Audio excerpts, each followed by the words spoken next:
Bendiciones, continuamos con este tema interesante que hemos estado hablando acerca de los ciclos de Dios. Les había hablado de los tiempos, temporadas, de los ciclos, que son periodos marcados por situaciones y eventos muy especiales. Les había dicho también que los ciclos están marcados por señales que eran manifestaciones visibles. Les había dicho que Dios trabaja con ciclos, pero que tenemos que interpretarlo espiritualmente, porque Dios es un ser espiritual, de manera que no podemos interpretar las cosas que están pasando de manera natural. Les había dicho que también, aunque no es necesario decirlo, pero creo que deberíamos saberlo, alguien tiene que interpretar los tiempos y alguien tiene que saber.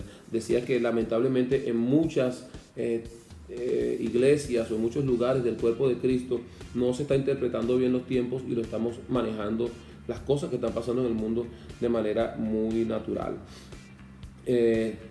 Quiero hoy continuar con esto diciéndole algunos principios más acerca de los ciclos de Dios. El tema es los ciclos de Dios y este es tal vez una de las cosas más importantes, es que los ciclos de Dios en algunos casos no son, digamos, fáciles de saber cuándo terminan, porque como son ciclos de Dios, Dios los inicia, Dios los termina, y Él sabe en qué tiempo, porque Él es quien ordena los tiempos.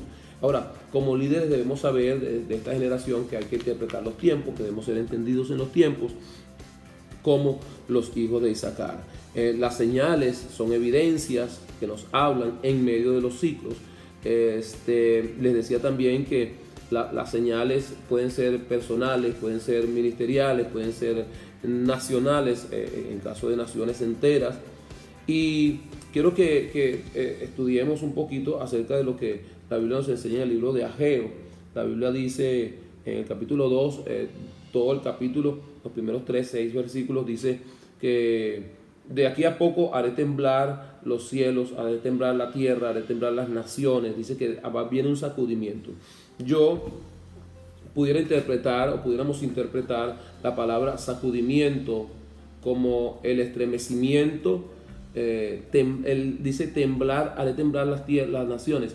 Ese temblar de las naciones es un sacudimiento, pero la palabra temblor o sacudimiento no necesariamente es el terremoto físico, aunque pudiera verlo, porque la Biblia lo dice. También tiene que ver con un sacudimiento interno de fundamentos, de bases en países, en familias, aún en iglesias.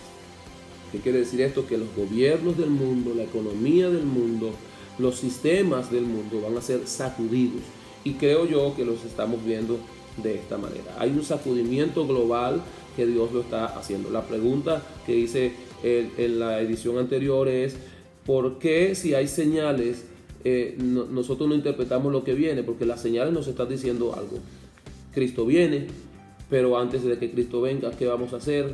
¿Cómo nosotros trabajamos en esta era? ¿Cómo nosotros interpretamos estos tiempos? Entonces, cuando nosotros conocemos los tiempos en los que estamos, vamos a hacer los ajustes necesarios, vamos a hacer los cambios necesarios. Yo cerraba la vez anterior diciendo que cuando una persona ve que hay lluvia, va y busca un paraguas porque sabe que va a llover. De hecho, hay lugares donde los pronósticos son muy exactos y nos dicen: va a llover, prepara tu paraguas porque de tal hora a tal hora hay lluvia, y la gente apercibida toma su paraguas y se va. Nadie puede decir: no me dijeron. Si el pronóstico del día dijo que iba a llover, entonces así sucede hoy en día. La palabra de Dios, la Biblia, los profetas, los hombres, mujeres de Dios entendidos en los tiempos, que hemos estado interpretando tiempos, temporadas, y que hablamos y decimos, un hombre, una profeta, un profeta lanza una palabra de las cosas que están pasando, porque no se trata de la profecía, no se trata de hablar de vida o muerte, no se trata de hablar las cosas, solo las cosas que están por acontecer. La palabra profética viene también para interpretar y traer claridad a la luz de la palabra, las cosas que estamos viviendo como humanidad entera. Una de las cosas importantes también en las cuales Dios se presentó al pueblo, de hecho a las naciones, fue a través de las fiestas. Las fiestas, en el caso del pueblo de Israel, que es nuestro patrón a seguir, nuestro modelo a seguir en cuanto a las maneras como Dios trabaja con el ser humano y con la tierra, Dios creó y estableció las fiestas. De hecho, para algunas personas que entran en conflicto acerca de las fiestas, porque muchos dicen que estando en la dispensación de la gracia hay cosas que ya no aplican, y para muchos inclusive es como si hubiesen abolido el Antiguo Testamento. Pero la Biblia enseña que las fiestas eran solemnes, eran de cumplimiento perpetuo. ¿Por qué razón? Porque las fiestas nos hablan mucho acerca de las cosas. Recientemente, la semana del 12 de abril, esa semana, 8 al 12, 8 al 14 creo, se celebró la fiesta de la Pascua en Israel. La luna nos marcó, yo recuerdo que el día 7, día martes 7, la luna nos marcó una señal bien clara acerca de que estábamos en una fiesta. El día anterior, el domingo anterior a esa manifestación de la luna, habíamos visto el sol con un aro gigante alrededor.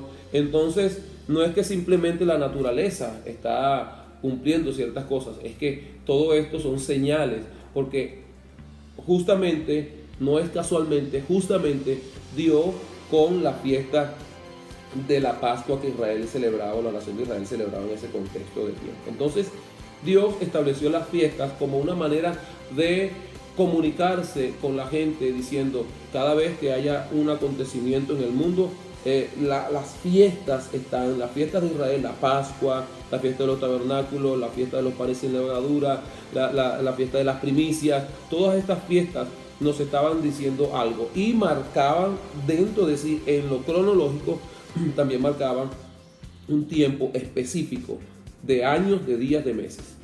Ahora, dicho esto, hablamos acerca del sacudimiento de la tierra, hablamos acerca de lo que Dios estaba por hacer y estaba haciendo en la humanidad entera. En el último bloque de este estudio acerca de los ciclos de Dios, le voy a ser un poquito más preciso con respecto a citas bíblicas y con respecto a ciertos acontecimientos específicos en la historia bíblica que nos dan a entender cómo Dios trabajó y operó a través de ciclos con la tierra. Ahora, vuelvo al principio para dejarles saber evidencias de que Dios es un Dios de ciclos. Dios es un Dios de orden. Cuando usted va y estudia el libro de Génesis, nos damos cuenta que Dios estableció un orden para crear todas las cosas. Dios es un Dios ordenado y que trabaja y hace sus cosas sistemáticamente. No quiere decir que Dios no pueda hacer algo, irrumpir por su propia soberanía y en hacer algo que estaba pautado que sucediera de una manera. Dios puede hacer que ciertas cosas cambien y sean movidas. Pero Dios estableció el orden en la tierra. Dios estableció un orden para todas las cosas. Fíjense que Dios, como un Dios ordenado, primero puso orden cuando la tierra estaba desordenada y vacía, porque al ser un Dios que trabajaba de manera sistemática, no podía plantar al hombre en el desorden, no podía traer los animales y las plantas en el desorden, no podía traer las frutas en el desorden. Entonces Él ordena las cosas para establecer un sistema de cómo las cosas debían suceder. Esos son los ciclos de Dios. Dios obra de manera sistemática, lo acabo de decir. Entonces Dios le puso orden a todo. Grábese esta palabra: Dios le puso orden a todo. Todo lo que existe en la tierra está marcado por el orden de Dios. Lo que se salió del orden, en el caso de la muerte, en el caso de la enfermedad, en el caso de pecado, fue porque el hombre quiso establecer su propio ciclo, su propio orden, y esto le trajo el cumplimiento de ciertos ciclos que lamentablemente fue para perdición de la humanidad. Ahora, la manera de comprender a Dios es conociendo la manera como Dios opera. Es imposible conocer los ciclos de Dios si no entendemos un poco la manera como Dios opera.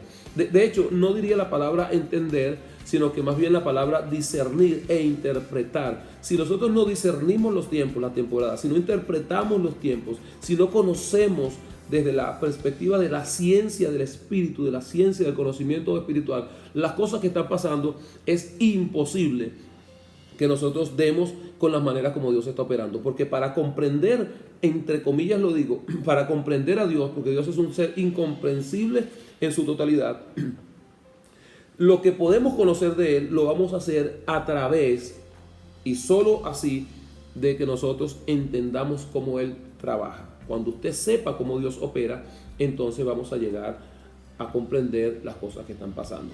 Por ejemplo, este es un ciclo que se repitió y quiero que tome nota de esto y que lo tenga bien presente siempre. En primer lugar, todas las cosas se originaron así. Hay una iniciativa de Dios. Dios inicia algo por su soberanía y Él establece un pacto con el hombre.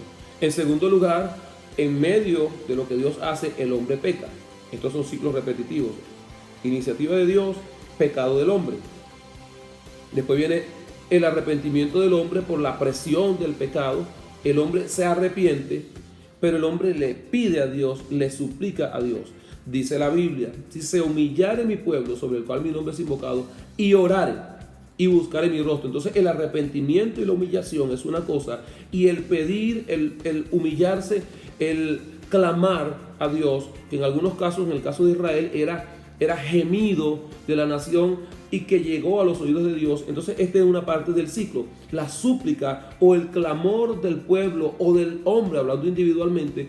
Dentro del ciclo, para salir del ciclo, necesitamos suplicarle a Dios, clamarle a Dios. ¿Por qué razón? Porque Él originó la bendición para mí y yo le fallé al plan de Dios. Él me bendijo y yo pequé. Él puso al hombre en una posición privilegiada y el hombre pecó. Entonces es necesario volver al arrepentimiento. Él llamó a la nación de Israel como suya y la nación de Israel le dio la espalda a Dios. Al darle la espalda a Dios, el primer ciclo es Dios lo llama y Dios lo marca como la nación. En segundo lugar, la tierra o el pueblo peca contra Dios, son llevados cautivos, que es el ciclo del pecado que cauteriza, que cautiva al ser humano. Luego el pueblo se arrepintió de su pecado, pero se vuelve a Dios y le pide a Dios. Después viene otra parte del ciclo, es que Dios salva o perdona y entonces vuelve en su misericordia infinita a establecer un pacto con Dios y se entra en un tiempo de reposo, como donde Dios y el hombre hacen las paces.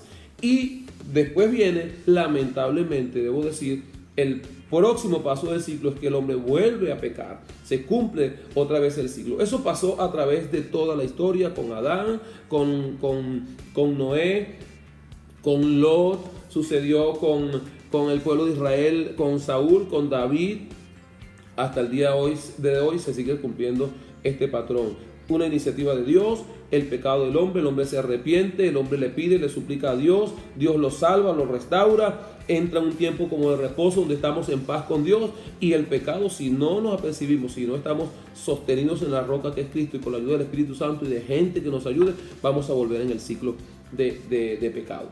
Entonces, Dios estableció ciclos fíjense, de días, de años, de periodos de años. Por ejemplo, Dios estableció 7 días a la semana, 7 días cumple una semana, pero Dios estableció ciclos de 7 años. Cada 7 años hay acontecimientos, y le dije que la próxima edición les voy a dar fechas, lugares, les voy a dar tal vez citas bíblicas bien específicas. Y Dios estableció también ciclos de 7 años por 7 años, que son 49, y en el año 50 se entraba nuevamente en un ciclo de reposo, que era el jubileo, o era la cancelación de deudas, era el año donde la tierra misma entraba en reposo. Entonces Dios estableció esto 7 años, y cada ciclo de 7 años se cumplía como un bloque, y esos 7 años sumaban o multiplicaban por cada 7 años más. Entonces hacía 7 por 7, 49, y en el año 50 la tierra debía entrar en reposo, todo debía volver a una cancelación de deudas, porque Dios señaló que ese ciclo debía ser así. El pueblo de Israel lo cumple a cabalidad hasta ahora. Dios estableció ciclos de 70, Dios estableció ciclos de 40 días, de 40 años. Dios estableció ciclos en la naturaleza. En otras palabras, cada vez que nosotros hablamos de ciclos, estamos diciendo la mano de Dios está allí. Entonces, la manera de comprender a Dios es comprendiendo la manera como Él opera. Usted quiere estar tranquilo en medio de una pandemia, quiere tener paz en medio de una situación particular. Yo no estoy diciendo que nos acostumbremos al pecado, que nos acostumbremos al estilo de vida. Tenemos que surgir en medio de las situaciones difíciles que estamos viviendo como nación o como ser humano.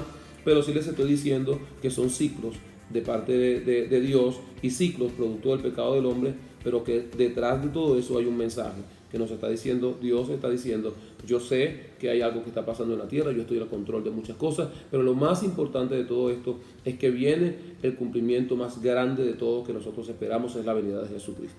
Y estos son ciclos que se están cumpliendo. Así que no sabemos fechas exactas, no sabemos días exactos, lo que sí es seguro es que Cristo viene, porque si ha pasado muchas veces que Dios hace algo para cerrar ciclos, el cerrar de este ciclo va a ser con la venida de Cristo. Así que vamos a estar listos, vamos a estar preparados y esperen la cuarta y última edición acerca de esto, de los ciclos, de cómo Dios opera en estos ciclos y las señales bíblicas de todo lo que vivió cualquier hombre o cualquier mujer a quien Dios llamó para algo poderoso. Les bendigo y nos vemos en una próxima oportunidad.